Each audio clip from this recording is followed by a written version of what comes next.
Hello ladies and gentlemen, I am Mini Ninjas, and this is the second episode of my Anarchy Reigns playthrough.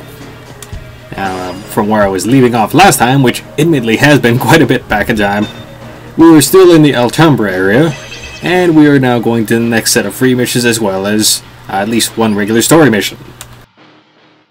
To explain the reason for the delay in a nutshell, I was basically recording things going along rather smoothly until I realized that a combination of A, some footage had gone missing, and B, some footage or some mission recordings that I thought had been going on turned out to have pretty much been lost completely as the recorder crashes partway through.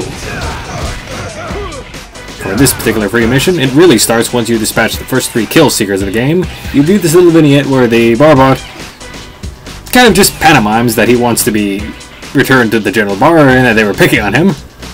And we were introduced to the first escort mission of the game.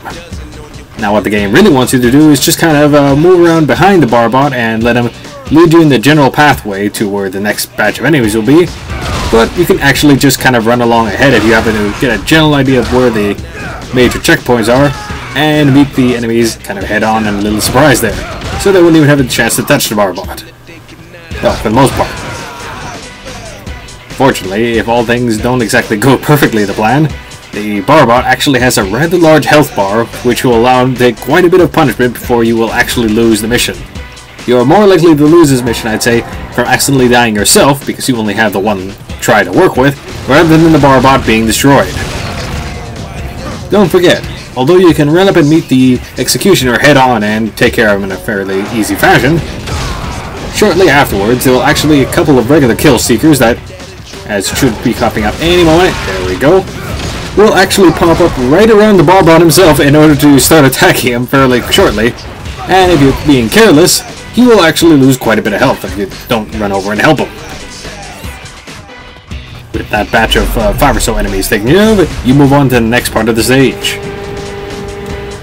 We now have a nice little mad truck running around through the stage, although quite frankly it won't exactly come up during this playthrough. Or any playthrough for that matter, in this particular section. But of course now you have the next round of enemies.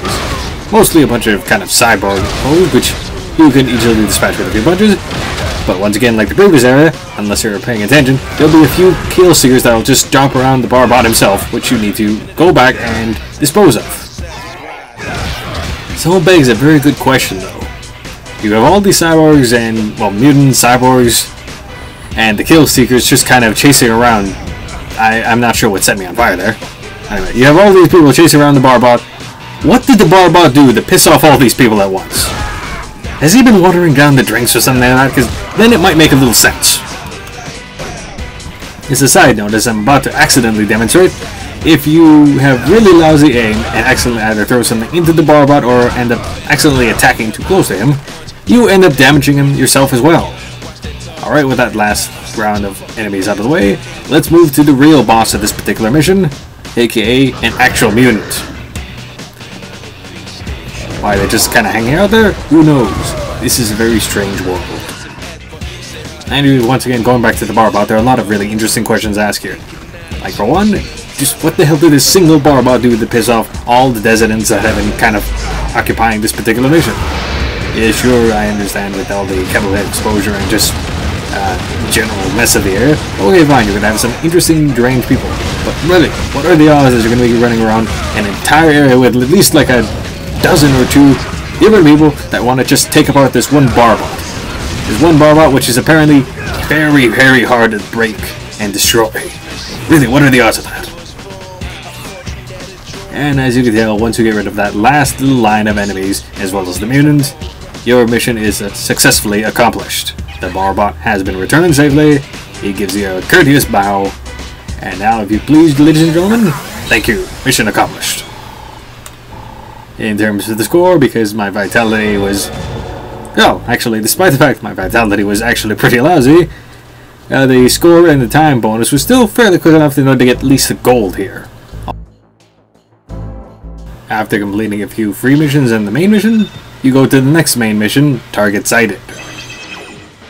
What this particular mission introduces to the table is the ability to actually pick other selectable players that you can use during the actual mission itself.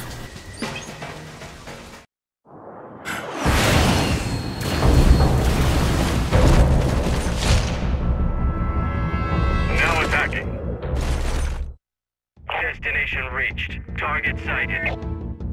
What's that now? Biometric analysis complete. Subject identified as Jack Kamen. Termination routine activated. Drones, huh? Who'd I piss off this time? Begin termination. Just what I needed. Hold it right there. One against a herd ain't playing fair. I got your back, brother. Ah, the Mad Bull rears his horns again. I'll give you points for timing. And even more points for pounding these drones with my jet hammer! Alright, with that little segment out of the way, now we can choose between either Big Bull and Jack. But in this particular case, we're actually going to stick with Jack, just because I want to keep this as kind of an all-Jack run for the most part. First off, we have this regular kind of a garden variety drone here, where once you beat them up after a little bit with your melee, you can actually toss them around like bombs. Fortunately, unlike the Barbot, if you happen to accidentally toss them a bit too close to your partner, I don't believe they take damage at this point. At least not from the exploding enemies. To give you an idea of what these drones are capable of, as you can see, they have their assault rifles, as well as that fancy little rocket launcher that they can kind of pull to the side. For the most part, the best way in order to deal with this, as well as any other drone types to come up in the game, is to actually get up as close as you can with them, in order to either handle them with your melee attacks, or at least make sure that they can't take too much damage off you with their assault rifles or rocket launchers. What you really want to do in order to handle them, though, is throw them. These drones have almost zero throw defense. Mind you, the helicopter drone here is another story since it's an airborne enemy, and you realistically want to be using your jumping upward melee attack in order to deal damage with it. Mind you, if you happen to have something like the rifle here, you can take it out in a single shot. Moving onward, we have the next type of drone, which is the shield drone. Rather than their standard assault rifles, they actually have something that's more akin to a shotgun. Which, ouch, there goes one try. Fortunately, as a story mode mission, I have 3 tries to work with. But for the most part, what makes the shield drones dangerous is that they have their shields there, which, as long as you're aiming directly in front of them, will effectively nullify all of your main melee attacks until either the shield is broken, or you do what I do now, and is basically just throw them to death. Because they have 0 grapple defense, as I said before. Although I figure if you're willing to charge it for long enough, you could use your unblockable attack in order to break the shield down and leave them in the dizzy state. By the time you charge up long enough in order to really pull it off, more often than not, you will receive the shotgun blast in the face, aka defeating the whole purpose of avoiding damage. Just throw them a handful of times and you'll be good. As you probably just noticed very quickly there, Big Bull had actually run out of all of his health. What happens when your partner runs out of all health is that they'll end up going into kind of a kneeling state where, while the enemies won't be trying to attack them at any point, your partner won't be able to do any good on your behalf either, because they'll be completely out of the fight. In order to bring them back in, all you have to do is get close enough in order to make contact with them, which will bring them back up to full health. Alright, and this brings in regular drone type number 3, aka a flying drone. Once you actually get them down to the ground, you can grapple them just like the rest, but in order to really hit them, you'll probably be using more jumping, kind of the jumping uppercut melee, or upward melee, depending on the character you're playing as, of course, in order to bring them down to earth long enough to do any significant normal melee attacks. Either that, or if you happen to have it still handy, you could just kind of shoot them with a rifle. Alright, and now with these enemies just about taken care of, once that one lands, it's way done. We move on to the last real wave of this particular mission, aka the one where we introduce the drones you probably really should be worried about. There goes that bridge, and everything on it will now be kind of pelted by flying car parts, and now we introduce the laser drone. What makes the laser drone so particularly dangerous is that if they happen to get enough time in order to take a beat on you, they can fire a rather sizable laser beam that will do a lot of damage. And I really mean a lot of damage. You get hit by 1 or 2 of those things, you're probably dead. On top of that, of course, they have their regular assault rifles, and are just kind of generally a pain to kill. The only saving grace of the laser drone is that when they actually do start firing off their lasers... Ouch. I think that was a car that hit me at that one. Anyway, once they do start firing off their lasers, they can't really turn or move around too much until they're actually done firing. This should be the last one. And there we go. After a nice blinding explosion, that should be, if you could please, mission accomplished. As you can probably guess through this playthrough, your main dangers in this particular mission are learning how to deal with the drones kind of moving around, laser drone in particular, as well as the cars at the end of the stage. Both take a lot of damage. This bull may be down, but I'm not out. Take it easy, boss, take it easy. I really kind of think it's time to turn tail. Fight like this and you're as good as dead. Bullshit! Bullshit! Sorry, Mr. Jack. We're no good to you here. Save me a ribeye.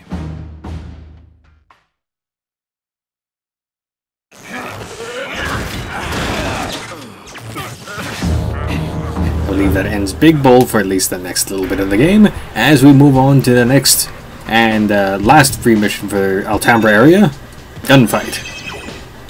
And in terms of the free mission so far, this is actually my least favorite free mission for this area, just because it's very dependent on the shooting mechanism of the game, which, admittedly, as I mentioned earlier, I'm terrible with aiming. Alright, for this particular mission, Gunfight, you're armed with a rifle that has unlimited ammo, so basically you can kind of just rock around casually and shoot everything in sight, which your enemies will be consisting of drones of all shapes and sizes for the most part. Your final score on this mission will be depending on how many kills you manage to pull off during the time period, but be forewarned that you only have one life here, and if you happen to die, the mission automatically ends in failure. As the prompt on the screen kind of illustrates for itself there, you hold L2 in order to actually aim your weapon, and then R2 is pressed to actually fire it.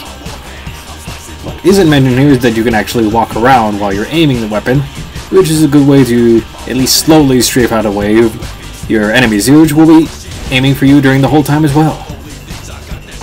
Fortunately, your rifle does a hell of a lot more damage than theirs, so you can kind of get away with missing a shot or two, because by the time you actually connect them, it'll pretty much be one and done. Where on the other hand, their guns are basically pea shooters. Except for the missile launcher, of course. That will at least do a decent amount of damage, no matter what. Once the game leads you back into the main ground level of Alhambra, you'll be happy with just kind of throwing a few waves of enemies your way until at least the 30-second mark. For the most part, in order to just kind of keep a nice little vantage point, I personally just kind of kept to the higher levels here, or I can see most of the enemies coming and just pick them off as they're coming along. Mind you, it's a bit easier said than done. You'll be needing to move across the this particular building top a bit, because they will be approaching from both sides, as there are hills to go both ways. Another way to do it is, since they don't happen to come from that other section too often, is you can just go to the lower level here and just wait them out and try to shoot them on the ground level. Of course, remembering that they do also run above the rooftop themselves, and you need to pick them up there. I'm personally very happy they gave a lot of generous aim for this particular section, because as you can see, I'm really not good with the whole aiming thing.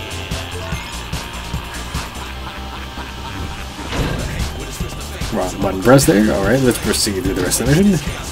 And we're a few seconds away from the nice and interesting part I was talking about.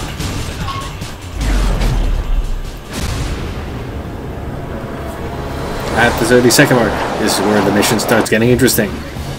Now you have a nice little carpet bombing, aka as long as you stand in the open areas, there'll be bombs routinely falling down on the whole play area that isn't actually covered.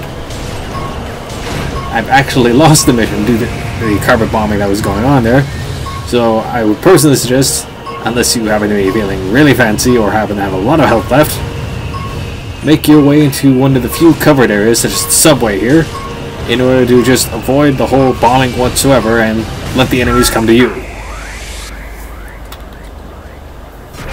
Let's see, 29 kills. Admittedly, not the highest of scores, but the mission was indeed complete, and that's the important part in this case. even for kind of a substandard score, 29, and still getting a silver. Can't complain. That's the end of this particular video. Join me next time when we get to the last mission of Alhambra.